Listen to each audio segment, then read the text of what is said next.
The red solo cup sat on the mahogany table, bass from a trap song making the liquid inside tremble. Jax watched from 10 feet away, a tray of dirty dishes balanced on his forearm, as Bryce Sterling's hand hovered over that cup, the one meant for the girl in the leather jacket. A pinch of white powder fell from Bryce's fingers. It dissolved instantly, fizzing for just a second before disappearing into the amber liquid. Bryce's smile was the kind that made Jax's stomach turn, predatory, entitled, the smile of someone who never faced consequences in his entire golden life. Jax had 2 seconds to decide. He was 19, invisible in his black catering uniform, surrounded by trust fund kids who looked through him like he was furniture. If he screamed, he'd get fired. The Sterling family owned half the businesses in town, and this catering gig was the only thing keeping him enrolled. But if he did nothing, that girl, the one who looked so out of place among these polished vultures, wouldn't wake up tomorrow. At least, not the same person. So Jax didn't scream. He used the only weapon he had, the fast hands of a street magician who'd spent his childhood making quarters disappear to distract from empty dinner plates. The Sterling mansion reeked of old money and new privilege. Crystal chandeliers worth more than Jax's tuition dangled from vaulted ceilings. Marble floors reflected the strobe lights that pulsed in time with music loud enough to make his teeth ache. Everywhere he looked, kids in designer clothes laughed too loud, drank too much, touched each other with the casual confidence of people who never had to think twice about anything. Jax cleared half-eaten shrimp from a table near the fireplace, his movements practiced and invisible. A blonde girl in a dress that cost more than his car shoved past him without a glance, champagne sloshing from her glass onto his sleeve. He didn't react. Couldn't afford to. His phone had buzzed 3 times in his pocket. Probably his landlord again. Rent was due in 4 days, and he was $200 short. The tuition payment deadline loomed even larger, a guillotine set to drop at the end of the month. This job paid $200 for the night. He needed it. Needed to be invisible. But then he saw her. She stood near the bar, and everything about her screamed wrong place, wrong crowd. Dark hair pulled back in a simple ponytail, leather jacket worn over what looked like a reluctant concession to the dress code, a simple black dress that didn't sparkle or shine. Her eyes scanned the room like she was looking for exits, not Instagram opportunities. She held a drink she hadn't touched, her posture guarded even as she tried to smile at something the guy next to her said. The guy next to her was Bryce Sterling. Jax knew him the way everyone on campus knew him, quarterback, fraternity president, the kind of guy whose father's name was on a building. Tall, perfectly styled hair, smile full of bleached teeth and casual cruelty. Bryce moved around the girl like a shark circling, all charm and focused attention. Something in Jax's chest tightened. He rolled a quarter across his knuckles without thinking, an old habit, something to calm his nerves. The coin danced across his fingers, disappeared, reappeared. Nobody watched. Nobody ever watched the help. Jax moved to a table 3 feet from where Bryce and the girl stood. His hands worked automatically, stacking plates, collecting glasses. His ears tuned into their conversation. "Never been to one of these before?" Bryce was saying, his voice smooth as expensive scotch. "Well, you picked the right night. This is the party of the semester. My roommate dragged me," the girl said. Her voice had an edge to it, like she wasn't completely buying whatever Bryce was selling. "Not really my scene. Give it a chance." Bryce gestured to her untouched drink. "At least have fun while you're here. You look way too serious." The girl, Luna, Jax had heard someone call her, glanced at her cup with visible reluctance. That's when Bryce's attention shifted. Someone called his name from across the room, a guy in a Greek letters t-shirt, waving him over. Bryce held up one finger, turned back to Luna with an apologetic smile. "Hold that thought. Don't go anywhere, I'll be right back." Jax watched Bryce walk away. He watched Luna pull out her phone, her body language screaming that she was planning her escape. She set her drink down on the high-top table between them. Then Bryce did something that made Jax's blood freeze. Instead of walking toward his friend, Bryce circled back. Quick. Casual. His hand slipped into his pocket, emerged with something palmed in his fingers. He moved behind Luna while she stared at her phone, and his hand hovered over her drink. The powder fell. It hit the surface of the liquid and fizzed, just for a second, barely noticeable under the pulsing lights and chaos. Bryce swirled the cup with a single finger, his expression bored, practiced. He'd done this before. The thought made Jax want to vomit. Then Bryce moved away, this time actually joining his friend, leaving Luna alone with a cup full of poison. Jax's hands had stopped moving. The plate he held trembled. He had maybe 30 seconds before Luna picked up that drink. Before Bryce came back with his practice charm and encouraged her to toast, to relax, to just take one sip. If Jax accused Bryce, the rich kids would close ranks.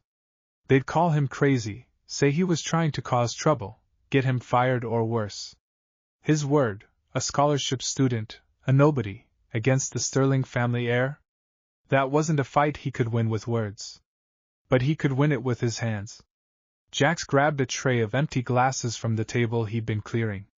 His heart hammered against his ribs, but his hands were steady. Had to be steady. He'd learned young that hesitation got you caught, whether you were palming cards or stealing bread. He walked toward the high-top table where Luna stood, still absorbed in her phone.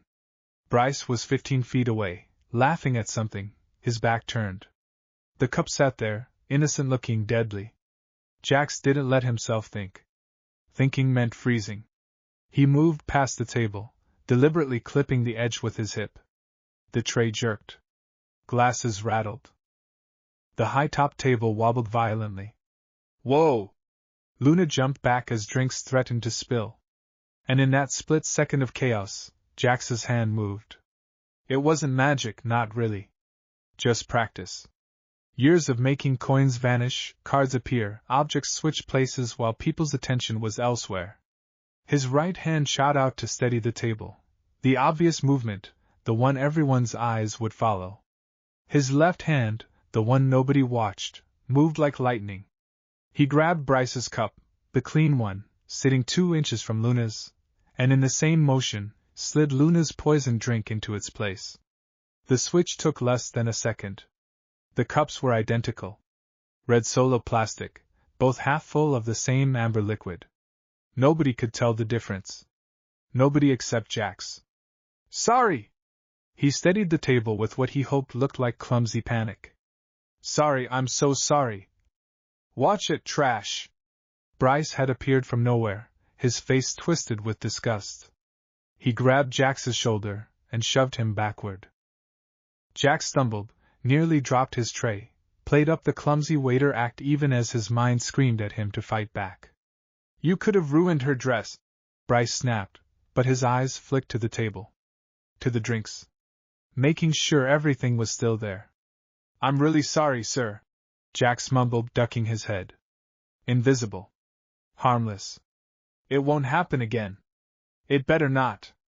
Bryce turned back to Luna with an apologetic smile, all charm again. Sorry about that. The help here is... He waved a dismissive hand. Luna looked at Jax with something that might have been sympathy. It's fine. No harm done. Bryce picked up the cup closest to him, the one that had been Luna's, now sitting where his had been. He raised it slightly, that predatory smile back in place. Where were we? Oh right, to new friends. He drained half the cup in one long swallow. Jax watched from 10 feet away, his tray clutched in white-knuckled hands. He waited for the guilt to hit, but it didn't come. Just a cold, fierce satisfaction. Bryce had no idea he'd just swallowed his own poison. 15 minutes later, Bryce Sterling's world started melting. He'd been leading Luna toward the quieter second floor, his hand on her lower back, his voice smooth with practiced lines he'd used a dozen times before. The stairs seemed longer than usual. The walls were doing something weird, their expensive wallpaper patterns writhing like snakes. You feel weird? He asked Luna, his tongue thick in his mouth. She looked at him strangely. No. Are you okay? No. He wasn't okay. His heart was racing, slamming against his ribs like it was trying to escape. Sweat poured down his face even though the mansion's air conditioning was cranked high. The floor tilted sideways. "Bryce?" Luna's voice sounded distant, underwater. He tried to answer, but his jaw wouldn't work right. The words came out slurred nonsense. His vision doubled, tripled. 3 Lunas stared at him with growing alarm. Then his stomach heaved. He vomited spectacularly, all over his $200 shoes and the Persian rug his mother had imported from Tehran. His legs gave out. He hit the floor hard, his body convulsing, completely beyond his control. The last thing he saw before everything went dark was Luna backing away, her expression not scared but confused, because she was fine. Perfectly, completely fine. "Someone call 911! What happened to him? He's having a seizure." The Alpha Sigma brothers crowded around Bryce's twitching body. One of them, Tyler, the vice president, looked up from where he knelt and his eyes locked onto Jax, who stood frozen in the hallway still holding his tray. "The waiter." Tyler's voice cut through the panic. "That waiter messed with the drinks. I saw him bump the table." Every eye in the hallway turned to Jax. "What?" "No, Jax started, but 3 of them were already moving toward him. "You poisoned him." Another brother, this one built like a linebacker, grabbed Jax's collar. "What did you put in his drink?" "Nothing. I didn't." The tray fell from Jax's hands, glasses shattering on the marble floor. "He did it to himself. I just switched." The linebacker's fist caught Jax in the stomach. Air exploded from his lungs. He doubled over, gasping, and they dragged him toward the back door. "Call the cops." "No cops, you idiot. Do you know what happens if the cops show up? Just teach this punk a lesson." They hauled Jax out into the manicured garden, all perfect hedges and imported roses. The night air was cold against his face. He tried to explain, tried to tell them about the powder, about what Bryce had done, but his words came out in gasps and nobody was listening. The first kick caught him in the ribs. The second in his back. He curled into a ball on the perfectly trimmed grass, protecting his head, protecting his hands, the only things he had that were worth anything. "Please," he managed. "Just look at him, look at what he took." "Shut up." A shoe connected with his kidney.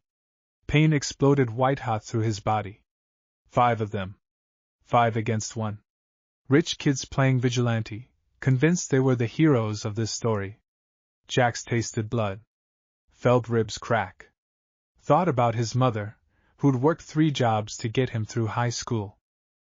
Thought about how disappointed she'd be that he'd thrown away his scholarship for a girl he didn't even know. But he'd do it again. Even now, even through the pain, he'd do it again. Luna ran. She'd watched them drag the waiter outside. She'd seen the mob mentality take hold, watched privilege transform into violence in seconds. But more importantly, she'd seen something else. Her drink still sat on the table upstairs. Untouched.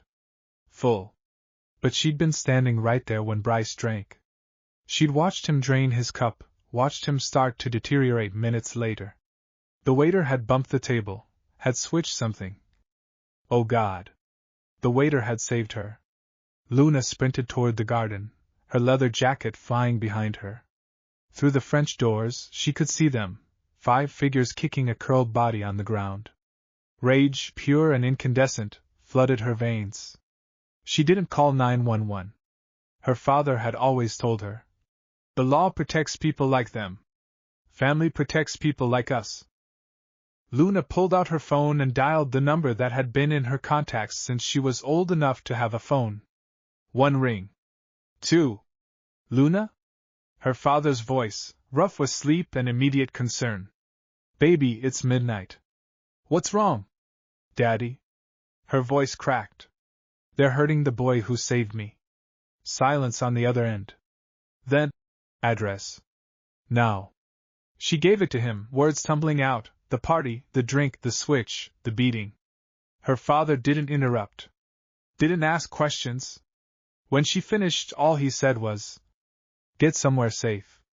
We're coming." The line went dead. Luna looked at her phone, then at the violence continuing in the garden. She smiled cold and fierce. Her father was Vitus, the butcher. Rossi, president of the Iron Spartans Motorcycle Club. These trust fund kids had no idea what was about to hit them. The beating was slowing down. Not for mercy, the Alpha Sigma brothers were just getting tired. Jax's consciousness flickered in and out. Everything hurt. He might have been crying but couldn't tell anymore. Then the ground started shaking. At first, Jax thought it was him, concussion, maybe, or his brain finally giving up. But then one of his attackers stopped mid-kick, head turning toward the front of the mansion. What the hell is that? The rumble grew louder. Deeper. Not thunder, though it sounded like it. More rhythmic. Mechanical. Inside the mansion, crystal glasses started vibrating on tables. The bass from the party music couldn't drown out the growing roar. People started moving to the windows, confused, some of them laughing nervously. Then the front gates exploded inward. Not with a car. With 40 motorcycles. They didn't stop at the gates.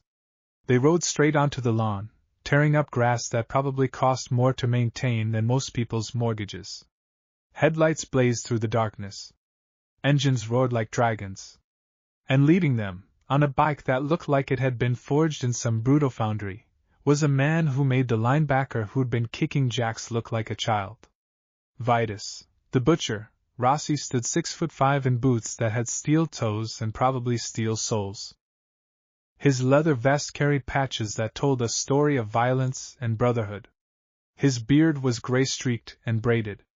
His eyes, even from a distance, burned with something ancient and terrible. Behind him, the Iron Spartans killed their engines in perfect synchronization. The sudden silence was more terrifying than the roar had been.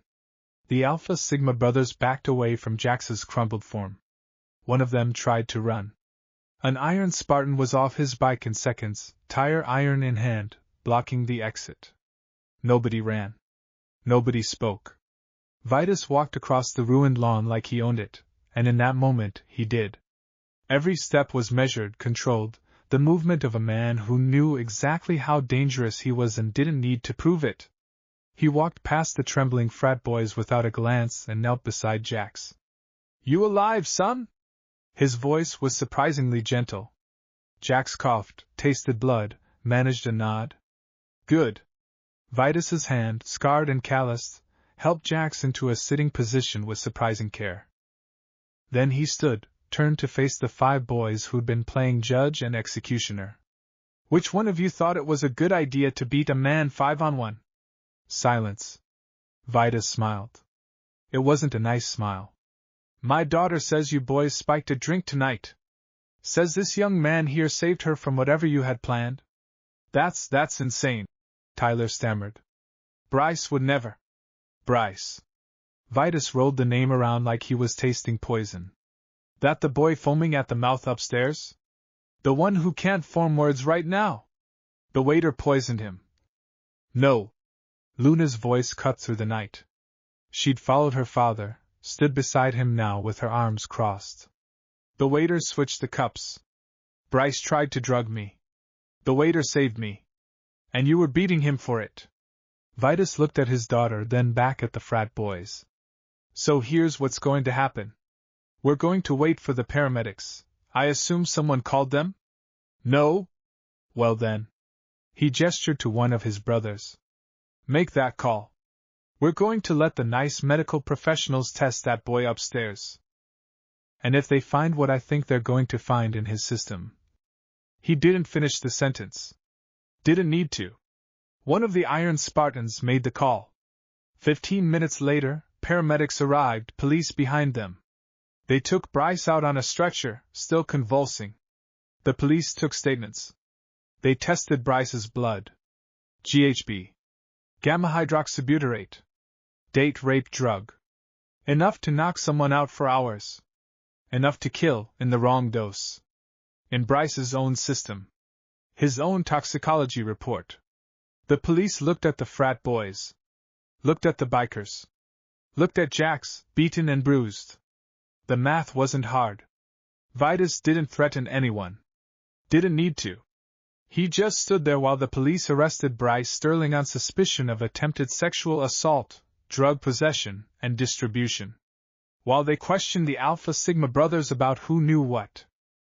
And when the police tried to arrest Jax for switching the cups, Vitus's lawyer, who'd appeared from nowhere like a well-dressed ghost, explained very clearly how the Good Samaritan law worked, and how his client had prevented a crime, not committed one.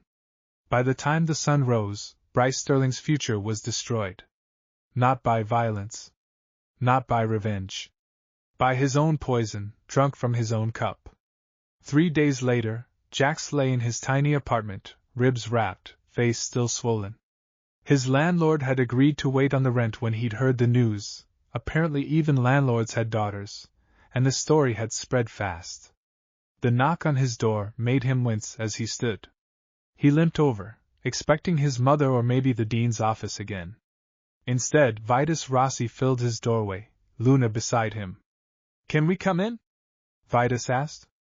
Jax nodded, stepping aside. They entered, and somehow the small apartment seemed even smaller with Vitus in it. "How you healing?" Vitus asked. "Okay. Doctor says the ribs will take a few weeks." "Good." Vitus pulled a black envelope from his jacket. "This is for you." Jax opened it with shaking hands.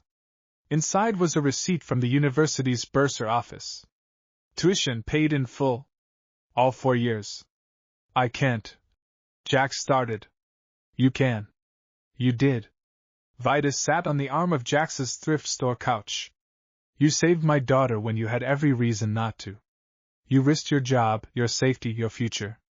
That kind of courage is worth something." "I just switched cups," Jax said quietly. "You did more than that." Luna spoke for the first time. "You saw something wrong, and you fixed it. You didn't look away.